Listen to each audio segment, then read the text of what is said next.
Hi students, നമ്മൾ discuss ചെയ്യാൻ പോകുന്നത് ഡെറിവേറ്റീവ് മാർക്കറ്റിന് അല്ലെങ്കിൽ ഡെറിവേറ്റീവിന് ഇന്ത്യയിൽ വളർച്ചയ്ക്ക് കാരണമായിട്ടുള്ള ഘടകങ്ങളെക്കുറിച്ചാണ്. We are discussing about the factors responsible for the growth of derivatives or derivative markets in India.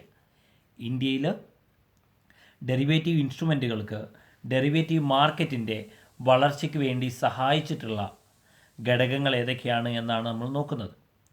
നമുക്കറിയാം, ഇന്ത്യയിൽ പണ്ട് കാലത്ത് ഡെറിവേറ്റീവ് എന്ന് പറയുന്ന ഒരു ഇൻസ്ട്രുമെൻ്റ് ഉണ്ടായിരുന്നില്ല. പിന്നീട് എന്ത് ചെയ്തു? ഇന്ത്യയിൽ ഡെറിവേറ്റീവ് മാർക്കറ്റുകളും ഡെറിവേറ്റീവ് ഇൻസ്ട്രുമെൻസുകളൊക്കെ വന്നു. ഓക്കെ, അപ്പോൾ ഇത്തരത്തിൽ ഡെറിവേറ്റീവ് മാർക്കറ്റിൻ്റെയും ഡെറിവേറ്റീവ് ഇൻസ്ട്രുമെൻറ്റുകളുടെയും ഒക്കെ വളർച്ചയ്ക്ക് വേണ്ടിയിട്ട് ഇന്ത്യയിൽ സഹായിച്ചിട്ടുള്ള ഘടകങ്ങൾ ഏതൊക്കെയാണ് എന്നാണ് നമ്മൾ ആദ്യമായിട്ട് നോക്കുന്നത്. ഒന്നാമത്തെ ഫാക്ടറാണ് the first factor for the development or growth of derivatives in India.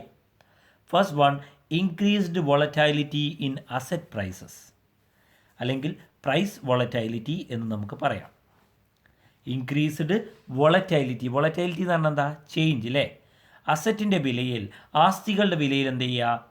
തുടർച്ചയായിട്ട് വോളറ്റൈലിറ്റി ചേഞ്ച് ഉണ്ടായിക്കൊണ്ടിരിക്കുക. Price of commodity may change. നമുക്കറിയാം, ഒരു കമ്മോഡിറ്റിയുടെ, ഒരു അസറ്റിൻ്റെ പ്രൈസ് എന്ത് ചെയ്യാം? സ്ഥിരമായിട്ട് മാറിക്കൊണ്ടിരിക്കാം. ഒരു സെക്യൂരിറ്റിയുടെ, ഒരു കറൻസിയുടെ, ഒരു ഡിബഞ്ചറിൻ്റെ ഒക്കെ പ്രൈസ് എന്ത് ചെയ്യും? എപ്പോഴും മാറിക്കൊണ്ടിരിക്കുന്നു. Such changes in price is known as price volatility. അതുപോലെ ഒരു സെക്യൂരിറ്റിയിൽ, കറൻസിയിൽ, കൊമ്മോഡിറ്റിയുടെ ഒക്കെ വിലയിൽ ഉണ്ടാകുന്ന വ്യത്യാസത്തെ നമുക്കെന്ത് വിളിക്കാം? പ്രൈസ് വോളറ്റൈലിറ്റി എന്ന് വിളിക്കാം. Actually the price volatility is one of the major causes for the growth of derivative market. യഥാർത്ഥത്തിൽ ഈ പ്രൈസ് വോളറ്റൈലിറ്റിയാണ് എന്ത് ചെയ്തത്? ഡെറിവേറ്റീവ് മാർക്കറ്റിൻ്റെ വളർച്ചയ്ക്കുള്ള ഒരു കാരണമായിട്ട് പറയുന്നത്. The derivatives or derivative instruments used has hedge to protect against the price changes in commodities, security, foreign exchange etcetera. ഈ derivatives എന്ത് ചെയ്തു? ഒരു പ്രൊട്ടക്ഷൻ എന്നുള്ള രീതിയിൽ, ഒരു പടച്ചട്ട എന്നുള്ള രീതിയിൽ ഉപയോഗിച്ചു. ഒരു കൊമ്മോഡിറ്റിയുടെ, ഒരു സെക്യൂരിറ്റിയുടെ, ഒരു ഫോറിൻ എക്സ്ചേഞ്ചിൻ്റെ വിലയിലുണ്ടാകുന്ന വ്യത്യാസത്തിൽ നിന്നും പ്രൊട്ടക്ഷൻ നൽകുന്നതിന് വേണ്ടിയിട്ടുള്ള ഒരു ഇൻസ്ട്രുമെൻ്റായിട്ട് ഏത് ഉപയോഗിച്ചു? ഡെറിവേറ്റീവിനെ ഉപയോഗിച്ചു. So price volatility is a major cause for the growth of derivative market. Derivative മാർക്കറ്റിൻ്റെ വളർച്ചയ്ക്ക് കാരണമായിട്ടുള്ള പ്രധാനപ്പെട്ട ഒരു കാരണമാണ് ഏത്? Price volatility. അസറ്റിൻ്റെ വിലയിൽ, ആസ്തിയുടെ വിലയിലുണ്ടായ വോളറ്റൈലിറ്റി, വ്യതിയാനം. ഓക്കെ, രണ്ടാമത്തേതാണ് integration of domestic financial market with international financial market. തദ്ദേശീയമായിട്ടുള്ള സാമ്പത്തിക കമ്പോളവും സാമ്പത്തിക വിപണി അന്താരാഷ്ട്ര സാമ്പത്തിക വിപണിയുമായിട്ട് കൂടിച്ചേരുക, അല്ലെങ്കിൽ ഗ്ലോബലൈസേഷൻ ഓഫ് ഫിനാൻഷ്യൽ മാർക്കറ്റ്. നമുക്കറിയാം, ഗ്ലോബലൈസേഷൻ വന്നതോടുകൂടിയിട്ട്, ആഗോളവൽക്കരണത്തിന് ശേഷം എന്ത് ചെയ്തു? തദ്ദേശീയമായിട്ടുള്ള സാമ്പത്തിക കമ്പോളങ്ങൾ അന്താരാഷ്ട്ര സാമ്പത്തിക കമ്പോളങ്ങളുമായി കൂടിച്ചേർന്നുകൊണ്ട് പ്രവർത്തിക്കുവാൻ തുടങ്ങി. അതോടുകൂടി വ്യത്യസ്തമായിട്ടുള്ള പുതിയ പുതിയ ബിസിനസ് റിസ്കുകൾ വന്നു. അപ്പോൾ എന്ത് ചെയ്തു? ഇത്തരത്തിലുള്ള റിസ്കുകളിൽ നിന്നും രക്ഷ നേടുന്നതിന് വേണ്ടിയിട്ട് എന്ത് ചെയ്തു? ഡെറിവേറ്റീവ്സ് ഉപയോഗപ്പെടുത്തി. Third one, innovations in the derivative market. മൂന്നാമത്തേതാണ് ഇന്നൊവേഷൻസ്.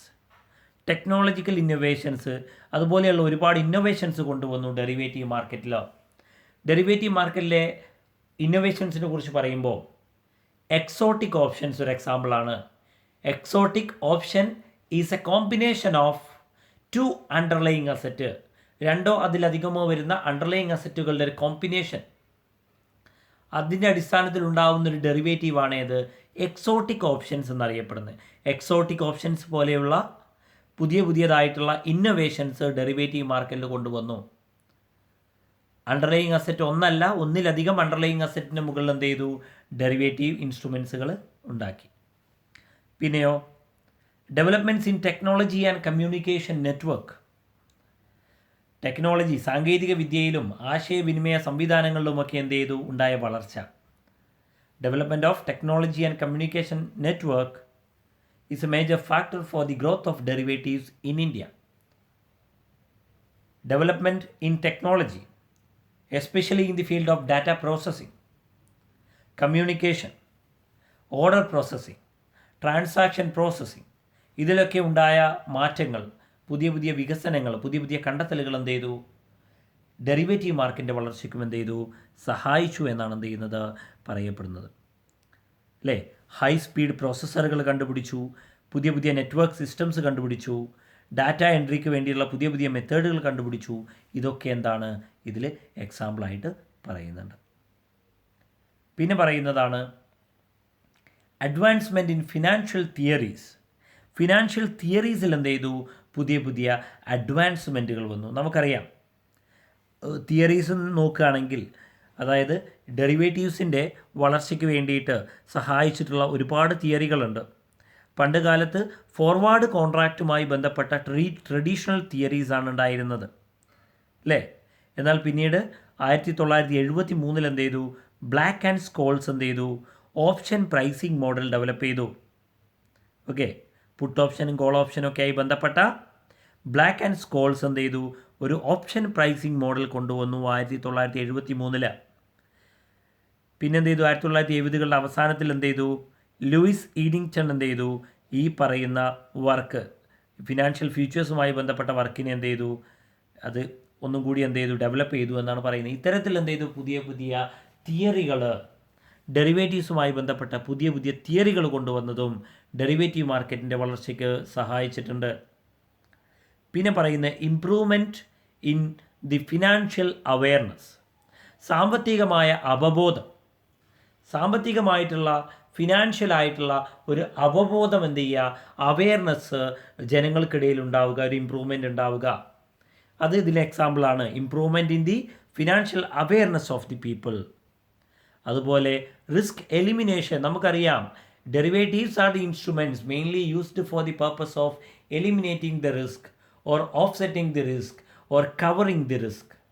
റിസ്കിനെ ഒഴിവാക്കുവാനോ റിസ്കിനെ കവർ ചെയ്യുവാനോ ഒക്കെ വേണ്ടിയിട്ടുള്ളതാണ് ഇത് ഈ പറയപ്പെടുന്ന ഡെറിവേറ്റീവ്സ്. അപ്പോൾ അതുകൊണ്ട് റിസ്ക് എലിമിനേഷൻ പ്രധാനപ്പെട്ട ഒരു ഫാക്ടറാണ്.